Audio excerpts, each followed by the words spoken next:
দেখবেন বাবাদের জামাকাপড় সব সময় মায়েদের শাড়ি থেকে কম দামি হয়। বাবাদের ওয়ার্ডরোব ভর্তি জামা কাপড় থাকে না। বাবারা একটা ঘড়ি বৃদ্ধ না হওয়া পর্যন্ত হাতি থাকে। বাবারা এক জোড়া জুতা চালায় বছরের পর বছর।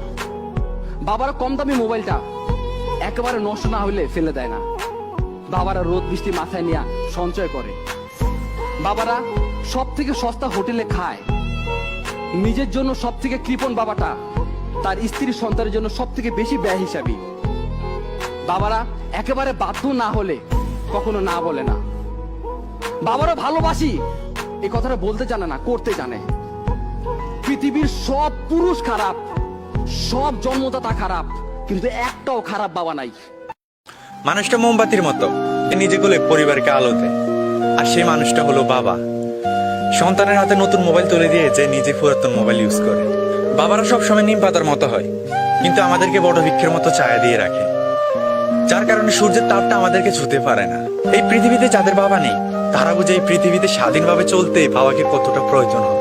বাবারা হাসে না, তারা পরিবারের মুখে হাসি ফোটায়। আমরা যখন আমাদের বাবার কাছ থেকে কিছু চাই, তখন সে চাওয়াটা পূরণ করার জন্য আমাদের বাবা 10 জন মানুষের সামনে মাথা নিচু করতে একটু চিন্তা করে না।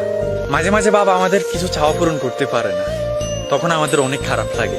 কিন্তু আমাদের অনেকের জানা নেই, আমাদের চাওয়াটা পূরণ না করে আমরা যতটুকু কষ্ট পেয়েছি, এর চাইতে 1000 গুণ বেশি কষ্ট বাবারা আমাদের চাওয়াটা পূরণ না করতে পারায় পেয়ে থাকে। বাবা শব্দটা 2টা অক্ষরের, কিন্তু এই 2টা অক্ষর 2টা পৃথিবীর সমান। আপনি তা কখন বুঝবেন জানেন? যখন অক্ষর 2টা আর এই পৃথিবীতে থাকবে না। প্রত্যেকটা বাবাই চায় তার সন্তান সুখে থাকুক। আমরা অনেক সময় বাবার কাছে অনেক ইচ্ছে পূরণে আবদার করে থাকি, কিন্তু অনেক সময় বাবা আমাদেরকে না করে দেয়। তখন আমরা হয়তো ভাবি আমাদের বাবা আমাদেরকে ভালোবাসে না, কিন্তু আপনি হয়তো জানেন না আপনাকে না করে দেওয়ার কারণে আপনি যতটা কষ্ট পেয়েছেন তার চাইতে 1000 গুণ বেশি কষ্ট বাবার হৃদয়টাকে ক্ষত বিক্ষত করে দেয়।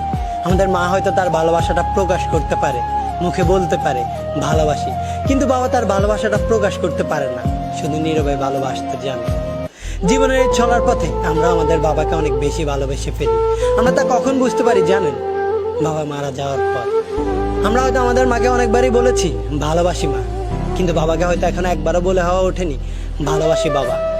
আশেপাশে খোঁজ নিয়ে দেখেন যাদের বাবা মারা গেছে, তারা এখন 1000টা ইচ্ছে করলেও বলতে পারে না ভালোবাসি বাবা। তাই মৃত্যুর পর নয়, মৃত্যুর আগেই বাবাকে ভালোবাসার কথাটি জানিয়ে দিন। বাবার সামনে গিয়ে দাঁড়ান আর বলুন, হয়নি বলা একটি কথা, ভালোবাসি বাবা। মাননীয় মডারেটর, গতিতে আমি যখন একটি ভালো পোশাকের জন্য কান্নাকাটি করছিলাম, তখন বাবা আমার হাতে কাগজ কলম ধরিয়ে দিলেন, আমার দিকে ছুড়ে দিলেন একটি গাণিতিক প্রশ্ন। একজন দিনমজুরের দৈনিক আয় 300 টাকা হলে মাসে তিনি কত টাকা আয় করেন? মাননীয় মডারেটর, মুখে মুখে বাবাকে জবাব দিলাম 9000 টাকা। বাবা আমার কাঁধে হাত রাখলেন, চুলের মাঝে হালতো বিলি কেটে বললেন, মারে তোর এই বাবা হাই স্কুলে শিক্ষক হিসেবে মাসে 8000 টাকা বেতন পায়। আমি কোনো প্রশ্ন করতে পারিনি বাবাকে, লজ্জায় বাবার মাথাটা নিচু হয়েছিল।